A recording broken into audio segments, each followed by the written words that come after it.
সেনাপ্রধানের দিক থেকে মূল ভেটোটা ছিল যে ডক্টর মোহাম্মদ ইউনূস কেন, why not any other person. Doctor Mohammad ইউনূসের নামে মামলা আছে, তিনি একজন কনভিক্টেড পার্সন। একজন কনভিক্টেড পার্সন আসলে কিভাবে একটা দেশের প্রধান উপদেষ্টা হতে পারে? আওয়ামী লীগ একটা লোককে একেবারেই দেখতে পারছে না, এবং বাংলাদেশে তো আলটিমেটলি 30-40% পিপল আওয়ামী লীগকে সাপোর্ট করে। এই 30-40% পিপলের মতামতের বিরুদ্ধে গিয়ে একটা লোককে প্রধান উপদেষ্টা করা উচিত? সেনাপ্রধান লাস্ট আমাদেরকে বলেছিল যে আমি বুকে পাথর চাপা দিয়ে এই সিদ্ধান্তটা মেনে নিচ্ছি।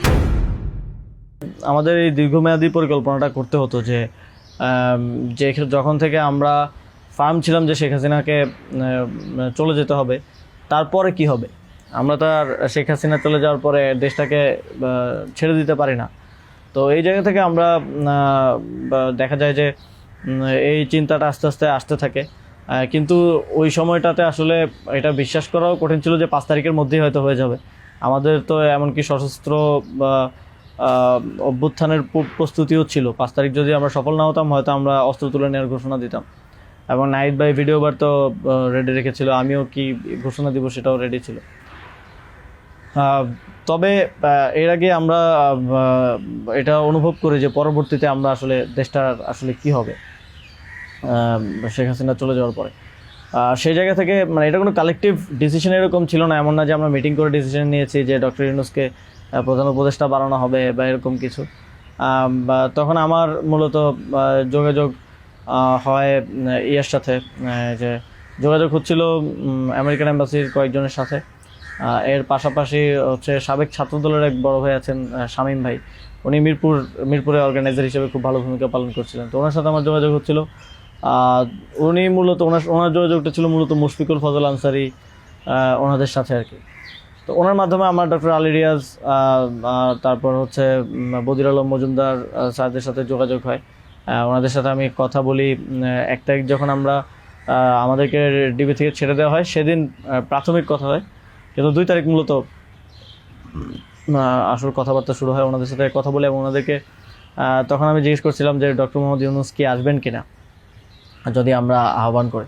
তো সবার একটা কমন কথা ছিল উনি আসবেন না, কারণ ওনাকে এর আগেও তো অনেকবার চেষ্টা হয়েছে আহ্বান করার। ওই 24-এর নির্বাচনের আগেও একটা আলোচনা ছিল, এবং এর আগেও 19 সালের দিকে একটা আলোচনা ছিল। এর আগেও যখন তত্ত্বাবধায়ক সরকার ছিল তখনও ওনাকে আনার চেষ্টা করা হয়েছিল, বাট উনি সবসময় পলিটিক্যালি থেকে রিফিউজ করেছেন, দূরে থাকতে চেয়েছেন। তো আলী রিয়াজ স্যারও আমাকে বললেন, বদির আলম মজুমদার স্যারও বললেন যে উনি আসবেন না। আরও যাদের সাথে কথা হচ্ছিল উনি রাজি হবেন না, এই ধরনের একটা কথা ছিল। বাট আমি সরাসরি ওনার সাথেই কথা বলতে চাই, এবং তখন হচ্ছে ওই শামীম ভাই আমাকে ওনার বর্তমান যে এপিএস সাব্বির ভাইয়ের নাম্বার দেন। তো সাব্বির ভাইয়ের সাথে যোগাযোগ করার পর সাব্বির ভাই আমাকে বলেন যে আমি তো স্যারের সাথে নাই। তো স্যারের সাথে মঈন চৌধুরী নামের একজন তখন স্যারের প্রাইভেট সেক্রেটারি হিসেবে কাজ করছিলেন। তো সাব্বির ভাই আমাকে মঈন চৌধুরীর নাম্বার দেন। মঈন চৌধুরীর সাথে আমি যোগাযোগ করি 2 তারিখ কি 3 তারিখ হবে, এবং ওনার সাথে আমার কথা হয়। এবং উনি তখন বলছিলেন যে স্যারের একটা ছোটো সার্জারি আছে।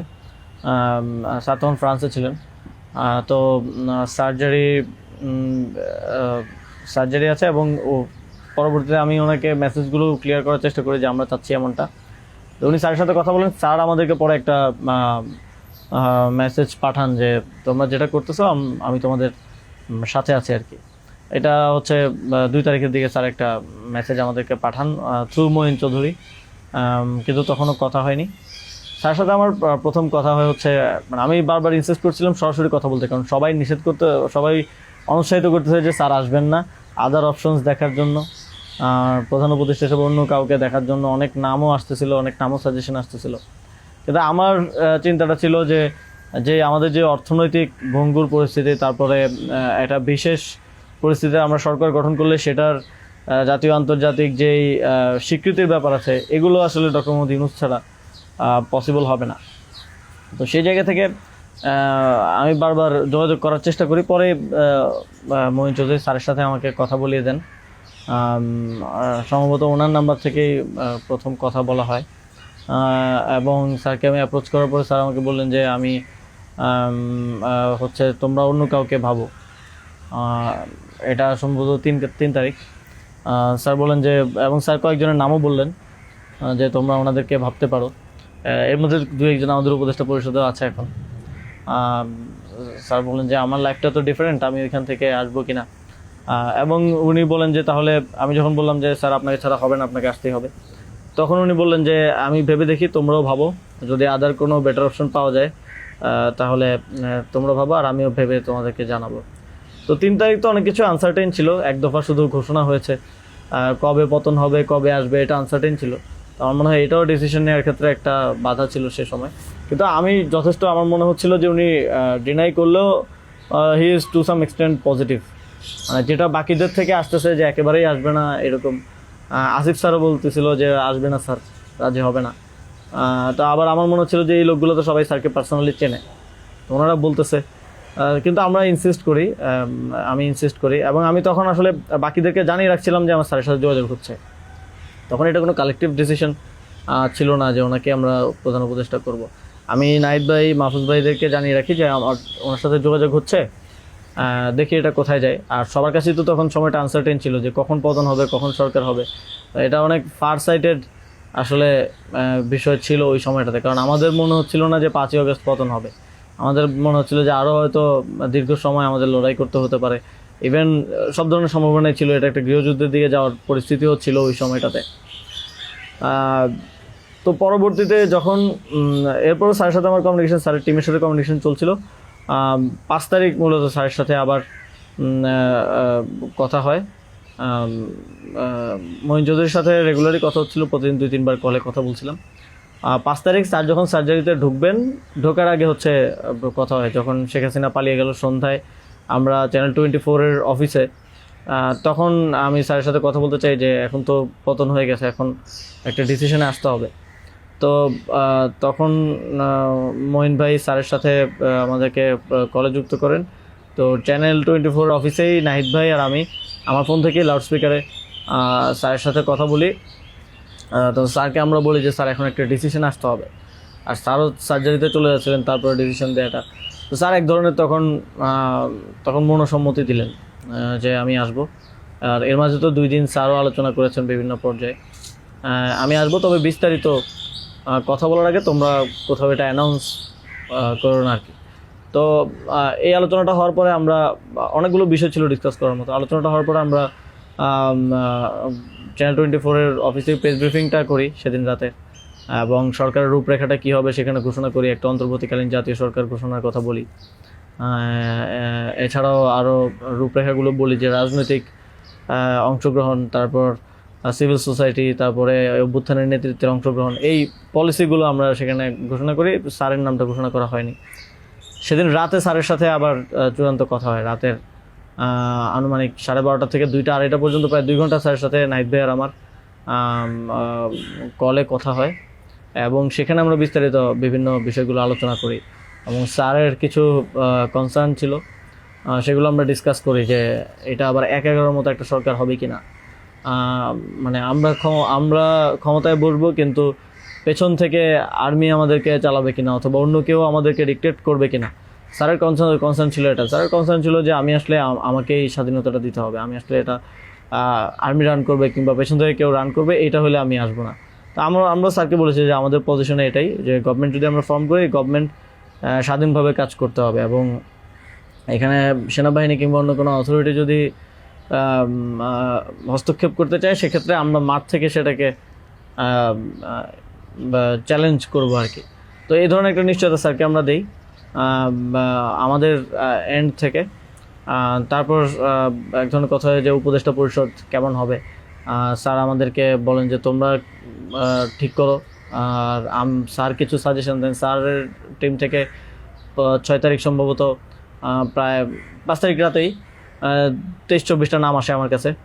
তো ওই নামগুলোর সাথে আমরা যে নামগুলো ঠিক করি প্রায় কমন ছিল অনেকগুলো।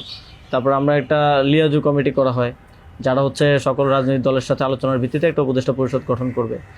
তো ওই লিয়াজু কমিটির আহ্বায়ক ছিল মাহফুজ ভাই। তো ওনারা কমিউনিকেশন শুরু করে দেয় জামাতের সাথে, বিএনপির সাথে, আরও যারা রাজনৈতিক দল আছে, সিভিল সোসাইটি আছে, তাদের সাথে যোগাযোগের মাধ্যমে সবার থেকে নাম প্রস্তাব আসতে থাকে। কিছু নাম ছিল কমন, আমাদের এখানেও কমন, যেমন কিছু মানুষজন, যেমন সালাউদ্দিন আহমেদ স্যার, উনি তো অর্থনীতিতে বাংলাদেশে মানে এই মুহূর্তে যদি আমরা চিন্তা করি তাহলে ওয়ান অফ দ্য বেস্ট। তো ওনার নামটা সব দিক থেকে আসে। তো এরকম কিছু কমন নাম আসে, আবার কিছু নাম দেখা যায় আমরা ইনক্লুড করি বা কোনো এক পক্ষ থেকে আসে, কিন্তু অন্য পক্ষ এটাকে আবার রিফিউজ করে। বিএনপির কিছু নামের ব্যাপারে আপত্তি ছিল, তাদেরকে পরে নেওয়া হয়নি। তো এভাবে একটা মোটামুটি সবার সাথে কনসালটেশনের ভিত্তিতে একটা উপদেষ্টা তালিকা করা হয়। এবং যেদিন স্যার ল্যান্ড করে বাংলাদেশে আসেন 8 তারিখ দুপুরে, আর্মি থেকেও কিছু নাম প্রস্তাব করা হয়। কিন্তু আমরা একটু প্রায় 5-6টা নাম আমরা একটু ঘেটে দেখলাম যে এই লোকগুলো ওইভাবে সর্বজন গ্রহণযোগ্য না।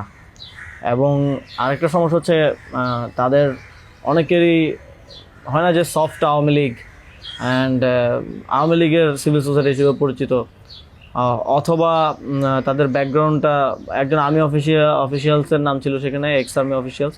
তার ব্যাকগ্রাউন্ড আমরা দেখি যে তিনি ইন্ডিয়ায় তিনি 4 বছর ছিলেন এবং 4 বছরে তিনি কয়েকটা কোর্স করেছেন সেখানে। সো আবার ওনার ব্যাপারে জনমত হচ্ছে কানেক্টিভিটি আছে। তো ওই নামগুলো আমরা কেটে দেই এবং সেখানে আর্মি কিছুটা নাকশ হয় যে এই নামগুলো কেটে দেওয়ার পরে। এবং ওই স্যারের সামনে রেখেই, কারণ স্যার ওই যখন ভিভিআইপি লাউঞ্জে স্যার ছিলেন এয়ারপোর্টে, তো স্যারের সামনে রেখে আমি আর আসিফ স্যার নামগুলো কেটে দিই যে এই নামগুলো তো আমরা দেই নাই। সেখানে আর্মি চিফও ছিলেন। তো আমাদের ইয়েটা ছিল এটাই যে আগের রাতে আমরা যেটা কথা বললাম যে এই উপদেষ্টা পরিষদে যদি আর্মির লোকজনই বেশি থাকে তাহলে তো এটা দিন শেষে আর্মি ব্যাগ আবার 111 টাইপ গভর্নমেন্টই হচ্ছে। সেই জায়গা থেকে আমরা এই নামগুলো নিতে চাইনি। তবে সেখানে আমরা যুক্তি দিয়েছি যে কারণ সবার প্রোফাইলটা যখন আমরা একটু ঘাটাঘাটি করেছি দেখেছি সবারই কোনো না কোনো প্রবলেমেটিক এলিমেন্ট সেখানে আছে। হয় তার কানেক্টিভিটি হিসেবে জনমত আছে, মানুষের মধ্যে গুঞ্জন আছে, অথবা তার আওয়ামী লীগের সিভিল সোসাইটি হিসেবে পরিচিতি আছে। তো এই ধরনের একটা বিষয় ছিল ওই 5-6টা নামের মধ্যে, যে কারণে আমরা সবগুলো নামই প্রায় কেটে দিয়ে শুধু একটা নাম আমরা রেখেছিলাম সিএসটি উপদেষ্টা যিনি আছেন। কারণ আমাদের কাছে মনে হচ্ছে ওইটা সেন্সিটিভ জায়গা এবং দেশের এরকম একটা ট্রানজিশন টার্মাল সিচুয়েশনে যেহেতু আর্মি পুরোপুরি আমাদের পার্বত্য অঞ্চলের সমস্যাগুলো ডিল করে, তো সেখানে তাদের কথাটা রাখা উচিত। সেই জায়গা থেকে ওনার নামটা আমরা রাখি, শুধু আর্মির প্রপোজাল থেকে বাকিগুলো কেটে দেওয়া হয়। তো এভাবেই একটা এবং এছাড়াও আরেকটা ইয়ে ছিল যে 6 তারিখ আর্মির সাথে আমাদের একটা বৈঠক হয়, 3 বাহিনী প্রধান তারপর রাষ্ট্রপতি, প্রায় 4 ঘন্টার একটা বৈঠক হয়। যেটার মূল কথাটা ছিল যে সেনাপ্রধানের দিক থেকে মূল ভেটোটা ছিল যে ডক্টর মোহাম্মদ ইউনূস কেন, why not any other person. তো আমরা আমাদের জায়গায় অ্যাডামেন্ট ছিলাম, বিকজ আমরা তো 5 তারিখ রাতেই ঘোষণা দিয়ে দিয়েছি যে doctor Mohammad Yunus will be the chief adviser of the next interim government. এবং সেটা এক ধরনের বৈপ্লবিক কায়দায় আমরা ভিডিও বার্তা দিয়ে ঘোষণা দিয়ে দিয়েছি, আমরা কোনো নিয়মের কিংবা সংবিধানের তোয়াক্কা সে সময়টাই করে নেই। কিন্তু উনি বারবার বলার চেষ্টা করছিলেন যে ডক্টর মোহাম্মদ ইউনূসের নামে মামলা আছে, তিনি একজন কনভিক্টেড পার্সন আসলে কীভাবে হতে পারে, একটা দেশের প্রধান উপদেষ্টা হতে পারে। তো আমরা যখন এগুলো ডিবাঙ্ক করতেছিলাম কথাগুলোকে যে এগুলো তো আওয়ামী লীগের সময়ের পলিটিক্যালি মোটিভেটেড মামলা, এই মামলা তো দেখা গেছে সবার নামে পাওয়া যাবে, আমাদের নামেও আছে। তো এটা বলার পর আবার ওনারা আরেকটা কথা বললেন যে সোসাইটির একটা বড় অংশ তো আসলে ওনাকে হেট করে, এবং বড় অংশ বলতে উনি তখন সরাসরি বলেছেন যে আওয়ামী লীগের অন্তর্বর্তীকালীন সরকারটা তো সবার কাছে গ্রহণযোগ্য হতে হবে। এখন আওয়ামী লীগ তো ডক্টর মোহাম্মদ ইউনূসকে 2 চোখে দেখতে পারে না, একদম অপছন্দ করে। তো এখন এই আওয়ামী লীগ একটা লোককে একেবারেই দেখতে পাচ্ছে না, এবং বাংলাদেশে তো আলটিমেটলি 30-40% পিপল আওয়ামী লীগকে সাপোর্ট করে। এই 30-40% পিপলের মতামতের বিরুদ্ধে গিয়ে একটা লোককে প্রধান উপদেষ্টা করা উচিত। তো আমরা তখন বললাম আওয়ামী লীগ এমন কিছু না যেটা নিয়ে এখন আমাদের কনসার্ন হওয়া উচিত। আওয়ামী লীগকে আমরা পরাজিত করেই এই প্ল্যাটফর্মে আসছি, এখানে আমরা বসছি। আওয়ামী লীগ কি চাইলেও না চলে এটা এখন আর ম্যাটার করে না কোনোভাবেই। কিন্তু উনি বারবার এই কথাটা ঘুরে ফিরে বলতেছিলেন যে এই সরকার তো একটা নির্বাচন আয়োজন করবে, এই জন্য বিএনপি আওয়ামী লীগ সবার কাছে এই সরকারের গ্রহণযোগ্যতা থাকা প্রয়োজন। আওয়ামী লীগ তো প্রধান ডক্টর মোহাম্মদ ইউনূসকে একেবারেই দেখতে পারে না, ওনাকে আওয়ামী লীগ মেনে নেবে না উনি আসলে। কিন্তু আমাদের কথা ছিল যে আওয়ামী লীগ তো এখন আর এই মুহূর্তে ডিসিশন মেকিংয়ে আওয়ামী লীগ ম্যাটার করে না। একটা গণহত্যা ঘটনার পরে সে কি ভাবলো বা তার কি পজিশন, দ্যাট ডাজন্ট ম্যাটার। আর এরপরও ওনারা নানা ধরনের যুক্তি দিতে পারে, এবং শেষে 4 ঘন্টা এই বিষয়ের উপরে ডিসকাশন হয়। 4 ঘন্টা, আধা ঘন্টা হয়তো অন্যান্য ইস্যুস নিয়ে ডিসকাস হয়েছিল, বাট 4 ঘন্টা প্রায় 3.5 ঘন্টা এই ইস্যু নিয়ে ডিসকাস হয়। তো এখানে আসছিলাম আমি, নাহিদ ভাই, মাহফুজ ভাই আর নাসির ভাই। আর বাকি আমাদের সাথে যারা ছিল তারা বাইরে অপেক্ষা করছিল। আসিফ স্যার ছিল, তারপরে তানজিমুদ্দিন স্যারও ছিল, আরও সমন্বয়িকা ছিলেন আরও 10-12 জন, সবাই বাইরে অপেক্ষা করছিল আর কি এই 4 ঘন্টা। তো তারা বারবার 2বার হচ্ছে বিরতি দিয়ে আমাদেরকে আবার ভাবতে বলে আবার চলে যেত, আবার এসে আবারও একই জায়গা থেকে কথা শুরু করতো। মানে আমরা বুঝতে পারছিলাম যে ডক্টর মোহাম্মদ ইউনূসকে এখানে এস্টাবলিশমেন্ট কোনোভাবেই চাচ্ছে না। আর আমাদের কথা ছিল আমরা ঘোষণা দিয়ে দিছি, এবং আমরা এক ধরনের হুমকি সুরে সেখানে বলি যে যদি এটা রাষ্ট্রীয়ভাবে না হয়, যদি রাষ্ট্রপতি ঘোষণা না দেয় ডক্টর মোহাম্মদ ইউনূসকে প্রধান উপদেষ্টা হিসেবে, তাহলেও আমাদের কিছু যায় আসে না, কারণ আমরা অলরেডি ঘোষণা দিয়ে দিয়েছি। আমরা আমাদের তৈরি করা উপদেষ্টা পরিষদ নিয়ে শহীদ মিনারে গিয়ে শপথ নিব। এই হুমকিটা দেওয়ার পরে তারা একটু মানে নড়ে চড়ে বসে, এবং তারা গিয়ে রাষ্ট্রপতির সাথে ডিসকাস করে আসে। এবং সেনাপ্রধান লাস্ট আমার মনে পড়ে আমাদেরকে বলেছিল যে আমি বুকে পাথর চাপা দিয়ে এই সিদ্ধান্তটা মেনে নিচ্ছি। এবং